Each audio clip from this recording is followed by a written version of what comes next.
भेड़िए के खेत से शुक्रकंदी चुराना कोई आसान काम न था, क्योंकि भेड़िया बहुत दबे पांव चलता हुआ आता और चूर को पीछे से पकड़ लेता था। लेकिन खरगोश फिर भी हर रोज भेड़िए के खेत से शुक्रकंदी चरा लाता। वो पहले एक बड़ी सी हड्डी खेत में दबा देता, फिर शुक्रकंदियां उखाड़ कर अपने थैले में भरता और टहलता हुआ खेत से बाहर चला जाता। भेड़िए को भी शुक्रकंदियों की चोरी का पता चल गया। एक दिन वो चूर को पकड़ने के लिए भूसे के ढेर के पीछे छप कर बैठ गया और इंतजार करने लगा। कुछ देर में खरगोश भी इपचा। इसने जमीन खोद के हड्डी दफन की और शुक्रकंदी उखाड़ कर थैले में भरी और सीटी बजाता हुआ चल दिया।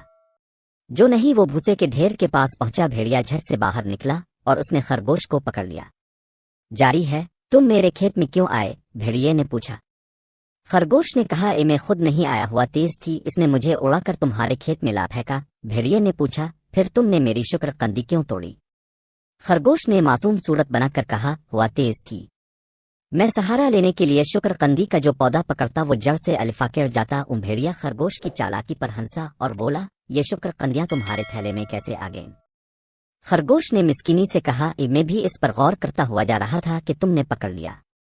भेड़िया चीख कर बोला, बस बस अपनी बकवास बंद करो और कान खोल कर सुन लो कि आज तुम्हारा कीमा पकाया जाएगा। खरगोश ने फौरन कहा, तुम भी कान खोल कर सुन लो कि मैं तुम्हें एक राज बताने वाला था जो अब कभी ना बताऊंगा। वो क्या है भला? भेड़िए ने इश्तियाक से पूछा।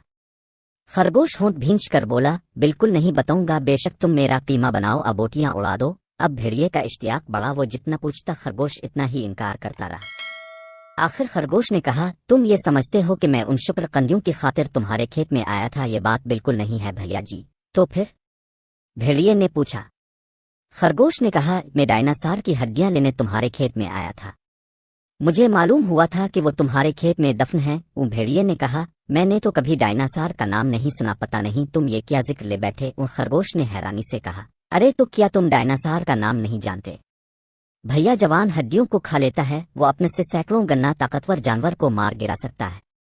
भेड़िए को खरगोश की बातों का यकीन न आया। खरगोश ने फिर कहा, ये न मानो तुम्हारी मर्जी, अगर मुझे मिल गई तो सबसे पहले तुम्हें मार गिराएगा, समझे? खरगोश ने लंबे लंबे सांस लिए और जल्दी से बोला, ओ ठहरना जरा, क्या तुम्हें भी कुछ खुशबू आई भैया? भेड़िए ने भी लंबे लंबे सांस लिए। इससे करीब ही दफन की हुई हड्डियों की खुशबू आई जो सुबह खरगोश ने दफन की थीं। वो दोनों जल्दी जल्दी जमीन खोदने लगे। खरगोश ने अपने थैले में सब गोंद की एक शीशी निकाली और फिर करीब ही दबी हुई एक बड़ी सी हड्डी निकाली और चुपके से इस पर गाढ़े गाढ़े गोंद की शीशी उंडेल दी और जल्दी से बोला, अरे ये रही, मैंने निकाल ली है। भेड़िया बेसाबरी से बोला, उलाओ लाओ, कहाँ है?